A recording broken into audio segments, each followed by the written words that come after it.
igual forma, los sujetos que hagamos interpretaciones privadas de las normas jurídicas en sentido tributario, debemos tomar en consideración que dicha interpretación se debe hacer tomando en consideración las jurisprudencias que emanen de los tribunales de lo superior de lo contencioso tributario, por cuanto ellas van a permitir delimitar el verdadero espíritu, propósito y razón de cada caso en particular sometido a la interpretación del juez según lo que denuncie la parte afectada. También es importante tener presente que se debe vigilar la aplicación del debido proceso y, como ya comentamos en el punto anterior, toda interpretación de normas jurídicas en el sentido tributario en el caso de la República Bolivariana de Venezuela se debe hacer en atención a lo dispuesto en el artículo 2 de nuestra Constitución y ampliado bajo el criterio de la sentencia dictada por el magistrado ponente Jesús Eduardo Cabrera en el año 2002, el cual establece los lineamientos generales de cómo debe hacerse la interpretación tanto de normas constitucionales y del resto de normas del ordenamiento jurídico, y todas deben estar amparadas y la interpretación debe ser dirigida hacia lo que establece los principios del Estado Social, Derecho y Justicia que ya mencionamos, y también lo referente a los fines del Estado. Y para el caso de que todavía tengamos dudas y no logremos entender básicamente lo que hay que trabajar, se deben aplicar los principios generales del derecho, que en líneas generales son tres, los que por excelencia se suelen poner en práctica. El primer principio establece vivir honestamente, el segundo principio establece dar a cada quien lo que responde, y el tercer principio, que es muy importante, es no dañar a otro. Cuando tengamos entonces alguna duda con la interpretación de normas de contenido jurídico en materia tributaria, tenemos que ceñirnos a lo que establece el artículo 4 y en su defecto ampararnos por los principios generales del derecho, pero toda la interpretación de nuestras normas de contenido tributario debe hacerse fundado en el artículo 2, que es el Estado Social, de Derecho y Justicia, y los fines del Estado previstos en el artículo 3 de nuestra Carta Magna, todo amparado bajo el principio de la supremacía constitucional establecido en el artículo 7 de nuestra norma, nuestro mayor contrato social.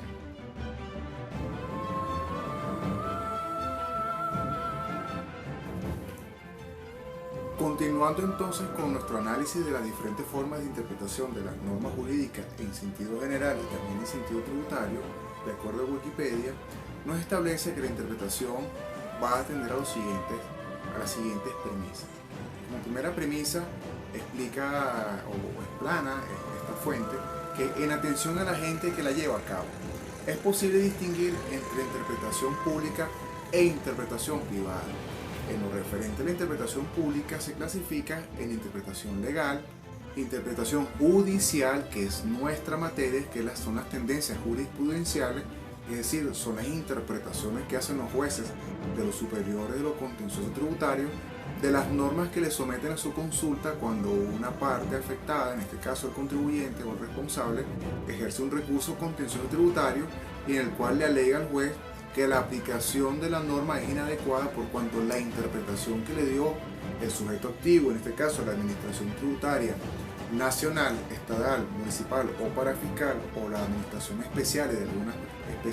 específicas de tributo, no es la adecuada, y él considera que la interpretación correcta es la que él alega en su recurso contencioso tributario, por cuanto hace pleno ejercicio del derecho a la defensa previsto en el artículo 49 de la Constitución de la República Bolivariana de Venezuela del año 2009. También en el sector público se hace la interpretación administrativa de la norma, en este caso de contenido tributario. En cuanto a la interpretación privada, se trata de las que realizan los propios sujetos de derecho, los juristas, que son la doctrina, y las que llevan a cabo los abogados en su condición de expertos en derecho, que es la situación que es la asesoría jurídica. En mi caso en particular, yo soy muy cuidadoso que a la hora de dar alguna asesoría jurídica, todo se funde en la base legal y en la interpretación amparado por la doctrina, amparada por la ley y amparada por la jurisprudencia, lo cual garantiza que la interpretación y la aplicación de la norma está totalmente ajustada a derecho.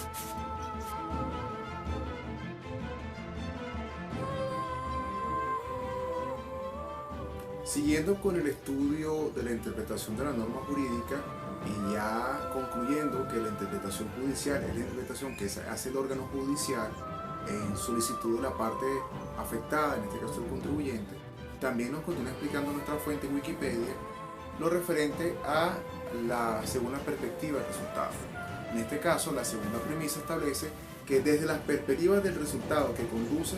la interpretación legal se clasifica en estricta, extensiva y restrictiva.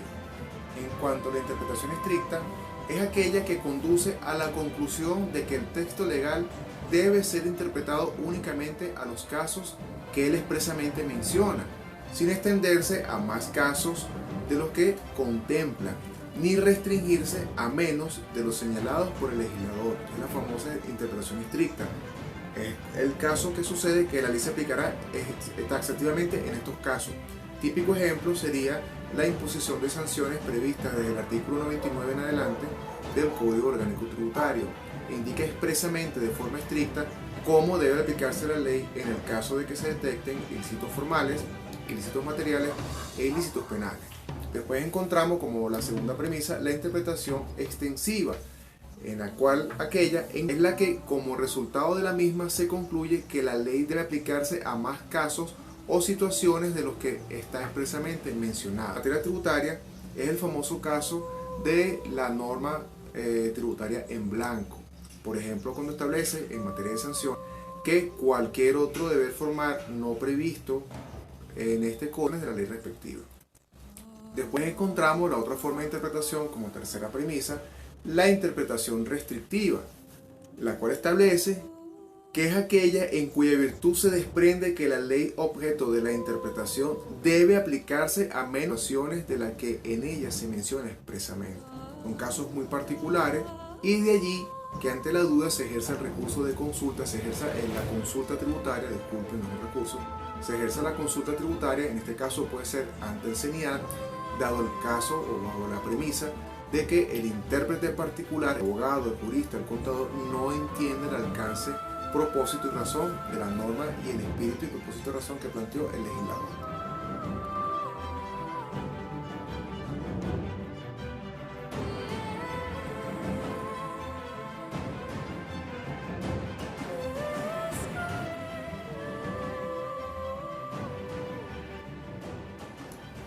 Continuando con nuestro análisis, según lo que establece nuestra fuente Wikipedia, la última interpretación en la última premisa y clasificación de la interpretación legal es la que distingue entre interpretación reglada y la interpretación no reglada.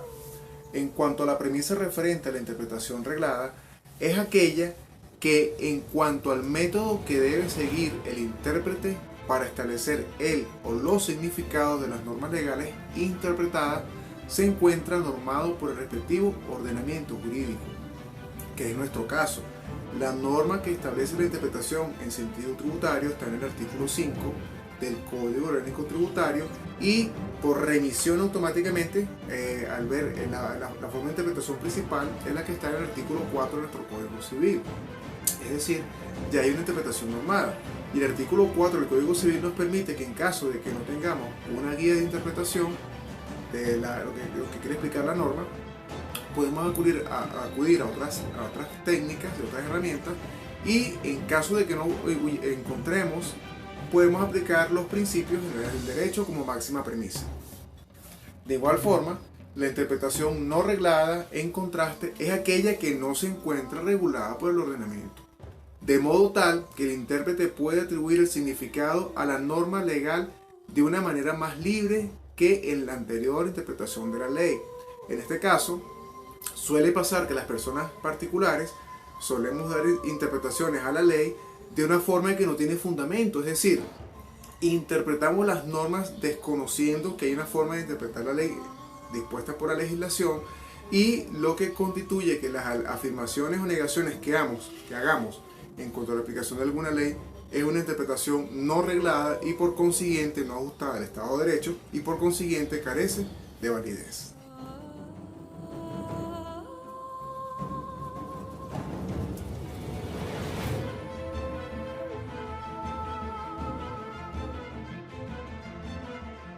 Continuando con nuestro estudio de las formas de interpretación en asuntos o en materia de tendencias jurisprudenciales, Vamos a analizar ahora cuáles son los métodos o elementos de la interpretación de la ley. En este sentido, nuestra fuente de Wikipedia establece lo siguiente. Métodos o elementos de interpretación de la ley son los medios, son las herramientas o son los instrumentos de que dispone el intérprete para establecer el o los posibles sentidos y alcances de la ley interpretada. Estos medios son comúnmente aceptados por la doctrina y en ocasiones consagrados expresamente por los propios ordenamientos jurídicos. Estos elementos son el elemento gramatical,